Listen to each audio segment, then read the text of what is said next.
May mga lugar kung saan mawawala ng signal ang yes, at mawawala ang pagtanggap ng cellphone na parang hindi ito umiral.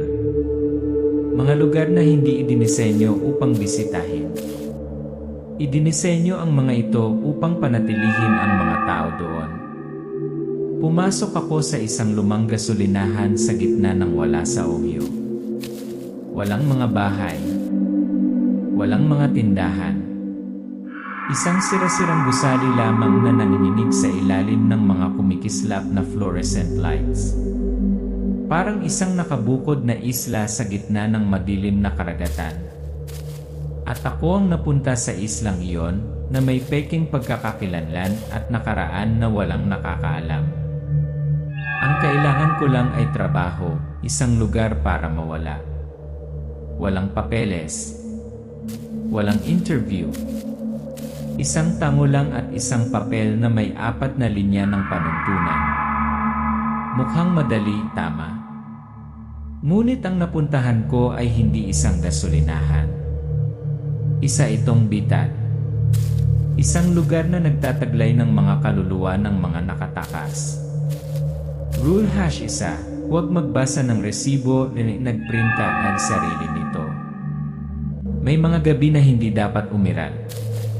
At may mga lugar na naghihintay lang na dumaan ang mga nawawala.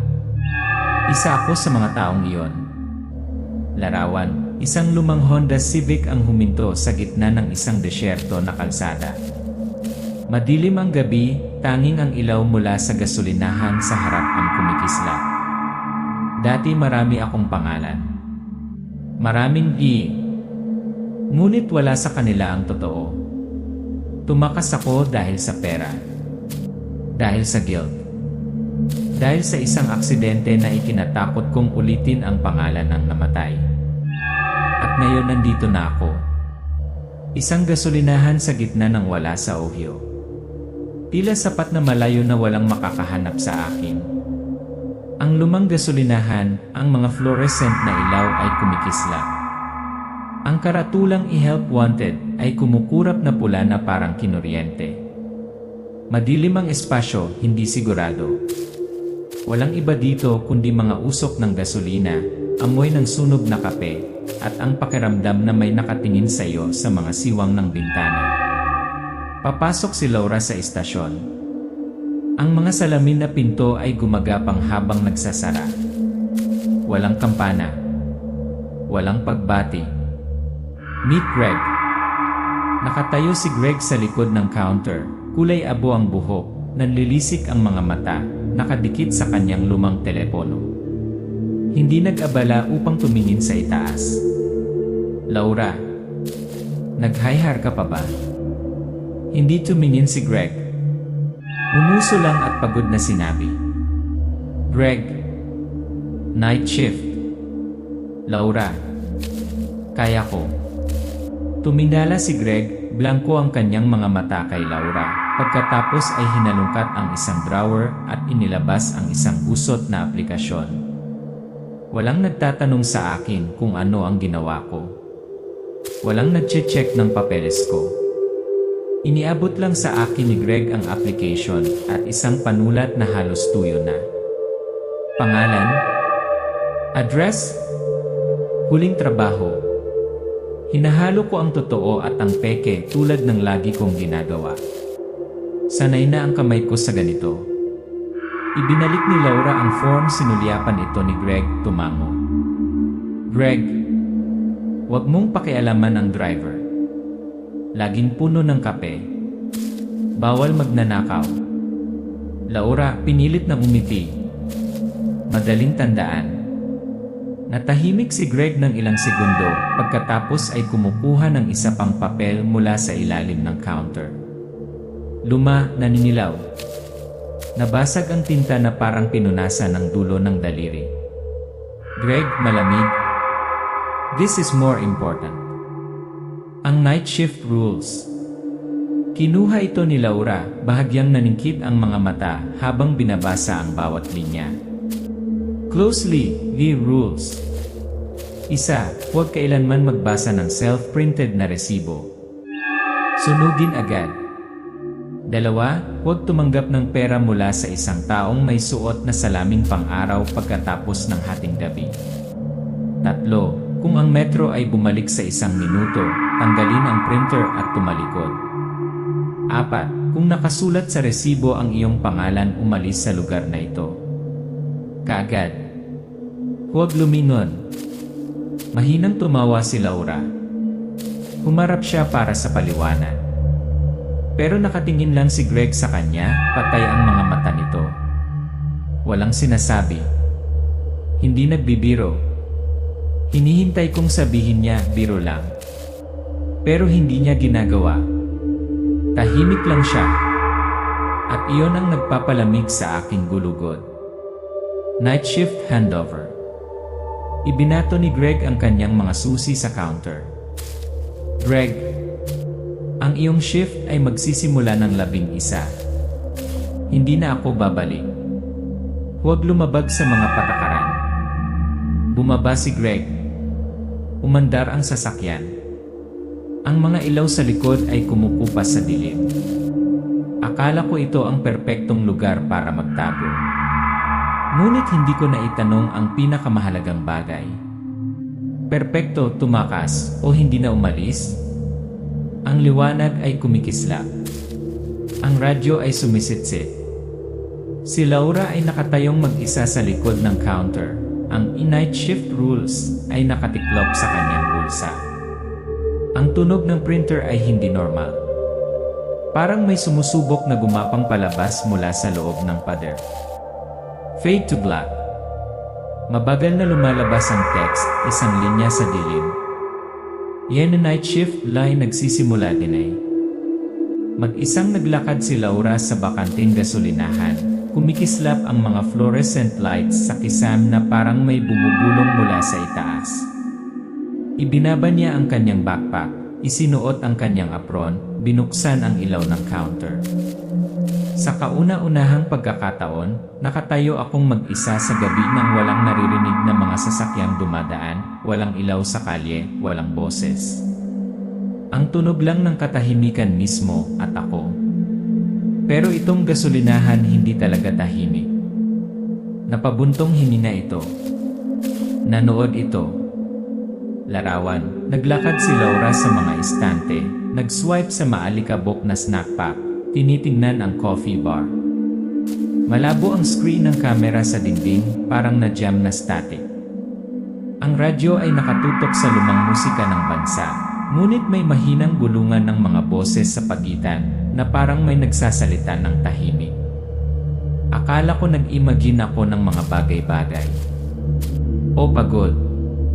Ngunit pagkatapos, isang boses ng babae ang bumulong sa mga alon ng radyo. Hindi lyrics. Ito ay tinatawag ang aking pangalan. Bahagyang yumanig ang bintana. Pumasok ang isang driver, pagod, tahimik. Bumili ng kape, walang sinabi kundi salamat. Ang pangalawa, isang matandang nakipagkamay, bumibili ng sigarilyo. Nanlilisik ang mga mata niya kay Laura na parang nakita na niya ito dati. There's something in his eyes like I'm part of the place. And I swear hindi pa ako nakapunta dito. Hindi unang panuntunan iray totoo. Biglang bumulong ang printer, walang tao. Lumingon si Laura, bahagyang nanginginig. Automatikong magsisimula ang printer sa silid sa likod. Ang mga landas na papel tulad ng mga baging sa sahig. Walang produkto sa papel. Isang pangalan lang, Laura Rinding. Naaalala ko ng malinaw ang unang tuntunin. Huwag magbasa ng self-printed na resibo. Sunugin ito. At binasa ko. Nakita ko ang pangalan ko. Si Laura, nalilito, nilukot ang papel, ngunit hindi niya ito pinangahasang sunugin. Inilagay niya ito sa kanyang bulsa. Lalaki giliin nilay sunglasses pagkatapos ng hating gabi. Ang orasan sa dingding ay 12:17 diyan, bumukas ang pinto. Tahimik na pumasok ang isang matangkad at payat na lalaki na nakasuot ng mahabang Amerikana at makintab na itim na salaming pang-araw. Walang kurap. Nabasa ko ang mga patakaran. Walang pera mula sa mga taong nakasuot ng salaming pang-araw pagkatapos ng hating gabi. Ngunit nang tumayo siya sa harapan ko, nag-aabot ng $20 na perang papel, nakalimutan ko kung paano huminga. Lalaki. Pomp number 6. Ang boses ay isang serye ng mga tunog, tulad ng maraming tao na nagsasalita ng parehong pangungusap sa iba't ibang frequency. Nag-alinlangan si Laura. Humigpit ang kamay niya sa counter. Umatras siya, sinusubukang panatilihing kalmado. Laura, nahihirapan. Paumanhin sarado ang istasyon. Huminto ang lalaki ng 3 segundo. Huwag sabihin. Pagkatapos tiklupin ang pera, ilagay sa iyong bulsa at umalis. Nang hindi hinahawakan ang pinto. Pero tumutunog pa rin ang doorbell. Humihingal si Laura, pinunasan ang kanyang noo. Lumingon siya para tingnan ang digital clock. 2:46 dyan. Blinks, 2:44 dyan. Akala ko may nakikita ako. Pero nangyari uli. Tumalon pabalik ang orasan. Minuto bawat minuto. Parang binubura ang oras, linya sa linya, segundo sa segundo. Ang ilaw ay kumikislap ng husto. Ang printer ay sumisigaw muli. Si Laura ay nagmamadaling lumapit, tinanggal ito, naaalala ang panuntunan, kung ang orasan ay tumalon pabalik, tanggalin ang printer at ikot ito. Nakaupo si Laura sa likod ng counter, huminga ng malalim. Nanginginig ang mga kamay niya. Binuksan niya ang kanyang backpack at kinuha ang kanyang lighter. Inilabas niya ang orihinal na resibo, ang may pangalan nito, at sinunog ito. Ang apoy ay tumalon ngunit ang tinta sa papel ay gumagalaw na parang tumatakbo palayo sa apoy. Sinunog ko ang papel. Pero parang hindi lang papel. Pero may nakakaalam na sinusubukan kong burahin ito. Si Laura ay nakaupo mag-isa, ang mga ilaw ay kumikislap, ang sahig ay tahimik. Dahan-dahang lumayo ang kamera mula sa glass door. Sa labas, itim na itim. Walang sasakyan. Walang tunog. Tanging ang tibok ng puso ni Laura lumalakas. Hindi ito ordinaryong night shift. Ito ay isang lugar kung saan ang oras ay hindi umaagos sa paraang nararapat. Ito ay isang lugar kung saan wala ang mga patakaran para protektahan ka. Ito ay isang babala bago maging huli ang lahat. Iyan ang aking sasakyan. Ang Honda na minamaneho ko 3 taon na ang nakakaraan sa ulan. Sa aksidenteng inilayo si Sarah. Closer, ang mga headlight ay kumikinang ng mali-mali na parang sa kalawakan at memorya. Si Laura ay naglalakad ng dahan-dahan patungo sa bintana. Ang kanyang mga palad ay bahagyang nanginginig sa malamig na salamin. Alam ko yung shirt na yon. Ang hoodie. Napunit ang maong sa tuhod. Alam ko ang bango. At alam ko, hindi siya maaaring nakatayo dito. Sarah, pabulong. Laura. Tunog, patong-patong ang mga boses na parang rewind tape. Isang mataas, isang mababa, ilang milliseconds ang pagitan, goosebumps ang lahat. Umalis si Laura, bumangga sa counter. Bahagyang nanginginig ang kamera sa kanyang mabilis na paghinga. Ang kuha ay sinasalita ng mga flashback, ang aksidente, dugo sa manibela, sumisigaw si Sarah, nabasag ang salamin. Akala ko nakalimutan ko na ang gabing yon. Ngunit nandoon pa rin, nakabaon ng malalim na parang mingas na hindi pa namamatay. Ngayon ay nakatayo ito sa aking harapan, basang-basa, umangit at tinatawag ang aking pangalan. Si Sarah ay humakbang pasulong. Ang kanyang mukha ay baluktot, ang kanyang bibig ay napakalawak ng ngiti, ang kanyang mga ngipin ay hindi natural na mahaba. Ang mga fluorescent na ilaw ay kumikislap sa itaas. Babala sa printer. Umuungal ang printer mula sa likurang silid. Lumingon si Laura, nagulat.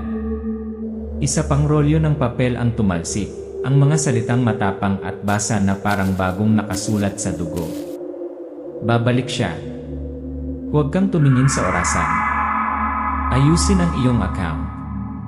Pakiramdam ko ay hindi na makina ang printer. Ito alam. Nanood ito. At itinala nito ang bawat pagkakamaling sinubukan kong ibaon. Nagsisimulang mag-transform ang gasolinahan. Ang kamera ay nagpapakita ng walang katapusang pasilyo. Ang mga ilaw na dumudulas sa kailaliman, ang mga estante ay lumalawak at kumukurot na parang humihinga. Ang radyo ay kumaluskos, ang mga ilaw ay kumikislap sa tibok ng puso ni Laura. Laura, pabulong. Ako hindi ko na alam kung nasaan ako eh. Ang mga estante ng merienda ay mas matangkad na ngayon kaysa sa isang tao. Ang refrigerator ay nasira na parang sa pamamagitan ng isang matambok na salamin. Ang security camera sa dingding ay dahan-dahang humarap kay Laura, kahit na walang kumokontrol dito. Ang espasyo dito ay buhay. Nakayuko ito sa aking pagkakasala. Walang direksyon. Walang oras. Mayroon lamang kung ano ang aking tinakbuhan. Naghihintay na magbayad ako. Lalapit si Sarah kay Laura. Hindi na itim ang kanyang mga mata. Tumutulo ang mga luha mula sa kanyang manggas papunta sa sahig. Umangat siya para hawakan ang mukha ni Laura. Ang kanyang kamay ay malamig na malamig. Sarah, dahan-dahang sumisitsit. Iniwan mo ako. Tumakbo ka. Buhay ka at hindi ako. Sumisigaw si Laura, tinutulak si Sarah. Nawala si Sarah na parang itim na usok at muling lumitaw sa likod ni Laura, malapit sa kanyang tainga. Sarah, bumubulong na parang hangin. Siya babalik. Nasunog Ben e printer. Tumakbo si Laura sa printer, kinuha ang huling resibo. Nakasulat, dapat kang pumili. Sinunog niya ang papel gamit ang isang lighter, ngunit ang apoy ay namamatay kaagad kapag nahawakan nito ang tinta, na parang natupok ng isang bagay na buhay. Akala ko itatago ko na lang. Ngunit hindi ito isang lugar upang itago. Ito ay isang lugar upang harapin. Isang bagong pagbubukas ng krisis. Lumuhod si Laura sa gitna ng gasolinahan, lumabo ang mukha sa kumikislap na liwanag. Ang gasolinahan ay hindi na isang gasolinahan, ito ay isang nilalang buhay ng huhusga. Ang lahat ng mga labasan ay malabo. Pumunta ako dito para mawala. Pero ang hindi ko alam ay, ang lugar na ito ay pareho. Matagal na itong nawala sa totoong mundo. At ngayon naging bahagi ako nito. Nag-fade to black ang screen pagkatapos subukan ni Laura na sunugin ang hindi pa nasusunog na resibo. Kapag bumukas muli ang mga fluorescent na ilaw, kutitap at nakakatakot na berde, isang figura ang nakatayo sa counter. Walang tunog. Walang signal. Ito ay Laura, isang perpektong replika. Akala ko nakatingin ako sa salamin. Ngunit ang salamin ay hindi humihinga. Ang replika ay hindi kumupurap. Hindi nagsasalita. Nakatingin lang ito sa akin. At itinaas ang kamay. Dumiretso sa counter. Ang printer ay gumagawa ng mechanical screech. Ang isang mahabang resibo ay mabagal na nagpiprint. Ang tinta ay makapal, halos tumulo sa papel. Hindi isa dapat manatili. Isa dapat magbayad. Umurong si Laura. Kumakabog ang kanyang puso. Biglang nagbago ang espasyo sa kanyang paligid. Ang gasolinahan ay lumalawak na parang isang buhay na bagay. Ang mga ilaw ay kumikislap na parang tibok ng puso. Hindi na ito isang tindahan, ito ay isang walang husgahang korte. Ang kisam ay umuunat ng walang hanggan. Ang mga estante ay nakalatag na parang mga bisig na naghihintay na sunggaban ng isang tao. Bahagyang yumanig ang mga dingding, umaalingaw-ngaw ang mga tunog mula sa lahat ng direksyon. tulad ng daan-daang tao na bumubulong ng sabay-sabay, inuulit ang parehong parirala. Ayusin ang iyong account. Dapat manatili ang isa. Hindi mo maaaring malampasan ang iyong utang. Lumabas si Sarah mula sa kadiliman, basang-basa, mas pumangit kaysa dati. Siya ay humakbang pasulong, nakatayo sa pagitan ni Laura at ng clone. Sarah, pabulong na galit. Hinayaan mo akong mamatay. Iniwan mo ako sa kalsada. Nabuhay ka na parang walang nangyari. Sa bawat salita, bahagyang nanginginig ang gasolinahan na para bang nakikiramay ito sa galit ni Sarah. Napabagsak si Laura, naluluha ang kanyang mga mata, tinitingnan ang kopya na nakatayo pa rin. Bumubulong siya na parang namamatay na tao. Laura, alam ko, tumakbo ako. Nararapat akong manatili. Pero pagod na ako. Tumayo siya, lumakad patungo sa counter. Nakalagay dito ang huling resibo, tila naghihintay na pumirma siya. Ang mga salita ay kumikislap sa elektronikong paraan. Settle. Sign below. Hinawakan ni Laura ang panulat, nanginginig ang kanyang kamay. Dahan-dahang lumalapit ang kamera sa kanyang mukha, tumutulo ang mga luha, kumikislap ang mga ilaw nang ibaba niya ang kanyang panulat para pumirma. Biglang tumahimik ang gasolinahan. Wala na akong mawawala. Ngunit mayroon akong isang bagay na natitira upang panatilihin. Isang pagkakataon para sa aking sarili. O para sa ibang tao na umalis dito. Right after the signature, tumigil ang pag-vibrate ng gas station. Lumamlam ang mga ilaw. Bahagyang tumango ang clone ng Laura, pagkatapos ay tumalikod at lumabas ng pinto. Isang beses tumunog ang doorbell, ding. Walang sasakyan sa labas. Walang paradahan. Walang katapusang kadiliman lang. Nawala ang clone sa kadiliman. Umupo si Laura sa likod ng counter, ang kanyang mga kamay sa counter, ang kanyang mga mata ay walang buhay. Ang screen ng computer sa harap niya ay nagpakita ng maliwanag na birding linya. Na-update Ben employee record, name, Laura, status, permanently. Pumunta ako dito para magtago. Pero ito pala, dito lahat ng katulad ko ay nakahanap ng daan pabalik. Walang nagpilit sa akin na manatili. Pinili kong bayaran ng inutang ko. Nagising si Laura mula sa kanyang bangungot at naisip na bumalik sa normal ang lahat. Ngunit natagpuan niya ang kanyang sarili na nasa gasolinahan pa rin, ang parehong tao sa likod ng counter. Ang resibo ay nakaprint na, Shift Permanent, pangalan, Laura. Hindi na bumalik si Greg, gayon din ang taong nauna sa kanya, ang bawat tao ay pinigil, na parang bahagi ng sistema. Pumasok ang isang bagong customer, nagtanong, "Who are you hiring?" At si Laura, na may blankong tingin sa kanyang mga mata, ay tumango, binigay ang night shift rules. Ang dulo ay isang perpektong loob, tulad ng isang bitag na paulit-ulit at walang sinuman ang makakatakas. Akala ko bangungot ang lahat. Pinirmahan ko ito, hayaang lumayo ang kopya. Hindi dapat ako nandito. She looked around, everything looks normal, but too normal, to the point of being abnormal. Tahimik ang mga estante. Hindi tumutugtog ang radyo. Walang tunog maliban sa hugong ng mga ilaw.